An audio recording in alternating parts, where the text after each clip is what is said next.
Assalamualaikum warahmatullahi wabarakatuh. Masih dengan materi yang sama, perdagangan internasional dengan sub materi yaitu faktor penghambat perdagangan internasional. Video sebelumnya adalah kita membahas faktor pendorong. Nah, sekarang ada juga yang penghambatnya. Apa saja itu? Nah, sebelum lanjut kita nonton ya. Kita bahas lebih lanjutnya, kita like and share dulu dan subscribe video ini supaya lebih semangat untuk membuat video berikutnya. Kita akan membahas tentang mengidentifikasi faktor penghambat perdagangan internasional. Apa saja itu? Pertama adalah adanya perbedaan mata uang antar negara, kualitas sumber daya yang rendah, terus pembayaran antar negara yang sulit dan berisiko. Keempat, adanya kebijakan impor dari suatu negara. Nah, ada kebijakan-kebijakan apa saja yang dapat nanti menghambat terjadinya perdagangan internasional ini. Yang kelima adanya organisasi ekonomi regional. Selanjutnya yang keenam adalah keamanan suatu negara. Di sini ada politik ya. Dan yang kebijakan perdagangan internasional dan menurunnya tingkat kesejahteraan suatu negara. Lalu kurs mata uang yang tidak stabil. Untuk materi kurs nanti kita ada bahas lebih terperinci pada video berikutnya. Terjadinya perang dan peraturan anti-dumping. Apa itu anti-dumping? Nanti kita bahas ya. Oke, yuk kita bahas yang pertama, adanya perbedaan mata uang negara antar negara. Setiap negara mempunyai mata uang masing-masing. Negara yang melakukan kegiatan ekspor biasanya meminta kepada negara pengimpor untuk membayar dengan menggunakan mata uang pengekspor. Namun, agar kedua negara tersebut diuntungkan, nah ingat tadi, perdagangan internasional itu saling menguntungkan, jangan hanya satu pihak saja.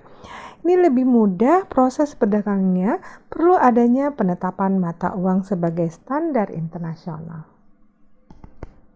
Yang kedua adalah kualitas sumber daya yang rendah. Suatu negara yang memiliki kualitas barang yang rendah, jadi akan sulit bersaing dengan barang-barang yang dihasilkan oleh negara yang mempunyai kualitas barang yang lebih baik. Dan yang ketiga, adanya pembayaran antar negara yang sulit dan berisiko. Nah, ini penyebab terjadinya keengganan atau ketakutan dari atau penghambat dari perdagangan internasional. Pada saat melakukan kegiatan perdagangan internasional, negara pengimpor biasanya akan mengalami kesulitan dalam hal pembayaran. Apabila pembayaran dilakukan secara langsung, akan mengalami kesulitan dan berisiko. Oleh karena itu, negara pengekspor tidak mau menerima pembayaran dengan tunai, akan tetapi melalui clearing. Nah, clearing ini tadi ada manfaat di video sebelumnya tentang dari pemerintah ya, itu melalui diuntungkan juga pihak perbankan. Nah, clearing internasional atau telegraphic transfer atau menggunakan letter of credit atau LC. Keempat, adanya kebijaksanaan impor dari suatu negara.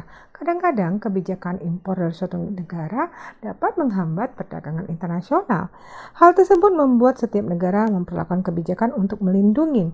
Nah, ini tujuannya apa?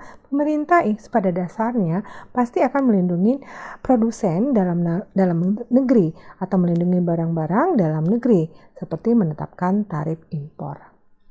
Apabila tarif impor terlalu tinggi, barang impor akan menjadi lebih mahal daripada barang dalam negeri yang mengakibatkan masyarakat kurang tertarik untuk membeli barang impor.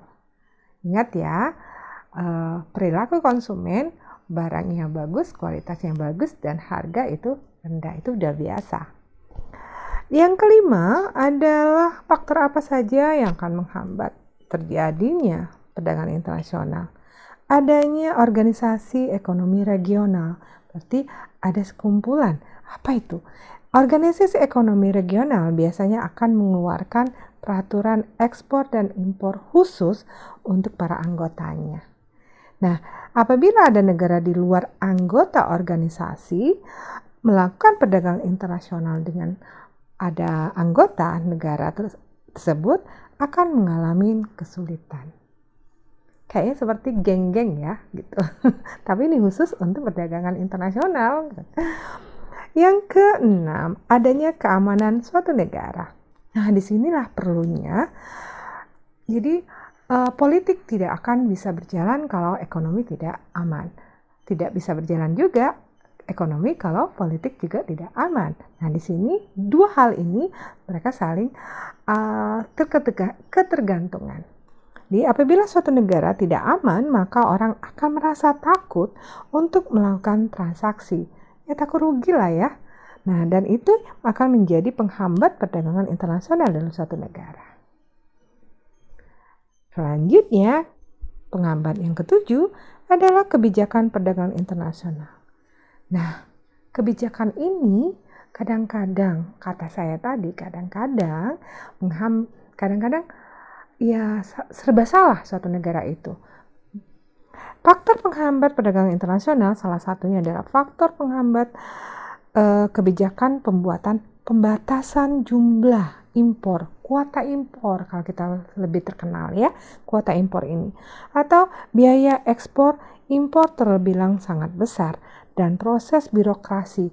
Birokrasi inilah yang harus diperkecil atau diperpendek maksudnya supaya jangan terlalu lama dan menekan biaya dalam pengiriman ya, akan memakan waktu yang sangat lama dan biayanya. Yang kedelapan adalah menurunnya tingkat kesejahteraan suatu negara. Faktor ini tingkat pengangguran, kemiskinan yang tinggi sangat berdampak negatif bagi kegiatan. Kalau terjadi kemiskinan, artinya kemampuan masyarakat untuk melakukan kegiatan pembelian, konsumsi itu rendah. Nah, di sini akan mempengaruhi terjadinya pengurangan konsumsi barang dari luar negeri. Ini akan menghambat juga terjadinya perdagangan internasional. Dengan rendahnya tingkat kesejahteraan masyarakat, maka akan menurunkan keinginannya untuk membeli barang dan jasa karena sedikit uang yang dimiliki. Maka dengan demikian akan membuat suatu negara sulit untuk melakukan kegiatan internasional. Selanjutnya kita membahas lagi kurs. Nah, saya janjikan tadi nanti kita akan membahas cara menghitung kurs ya. Nah, kurs mata uang yang tidak stabil. Apabila kondisi kurs tidak stabil, akan membuat importer, para produsen yang memasukkan barangnya ke dalam negeri, atau eksporter, kita juga produsen dalam negeri kita, mengalami kesulitan dalam menentukan harga, sehingga berdampak pada permintaan dan penawaran. Hal ini menjadi faktor perhambat perdagangan internasional. Pengusaha-pengusaha enggan melakukan ekspor atau impor dengan kondisi kurs yang tidak stabil karena tidak menguntungkan. 10. Waduh, ini yang sangat dihindarin oleh suatu negara adanya terjadinya perang. Perang menyebabkan hubungan antar negara terputus.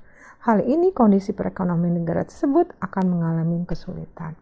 Jadi ingat tadi ya, politik dan ekonomi itu berjalan seiring. Maka dengan terjadinya peristiwa tersebut, ia akan menyebabkan faktor penghambat perdagangan internasionalnya menjadi lebih kacau lagi. 11. Nah, yang terakhir kita ya, apa itu dumping? Dumping bukannya mau kayak gini, bukan. Ini adalah peraturan anti-dumping. Adalah upaya untuk melindungi usaha industri dari penggempuran barang impor yang harganya lebih murah. Tujuannya apa? Tujuannya pemerintah ingin melindungi produsen dalam negerinya. Nah, apabila hal tersebut dibiarkan, maka akan membahayakan produk domestik dalam negeri karena harga barang impor yang dijual lebih murah dari barang lokal. Sampai di sini dulu pembahasan kita. Jadi faktor penghambat dan pendorong sudah kita bahas ya. Nah, semoga ini informasi yang berguna bagi kita untuk melakukan kegiatan perdagangan internasional. Jangan lupa ya, sebelum tutup video ini, like and share and subscribe dan loncengkan notifikasinya supaya kalian akan mendapatkan video berikutnya. Video yang selanjutnya adalah kita akan menghitung kurs valuta asing dan beserta contohnya. Dah, sampai di sini dulu. Assalamualaikum warahmatullahi wabarakatuh.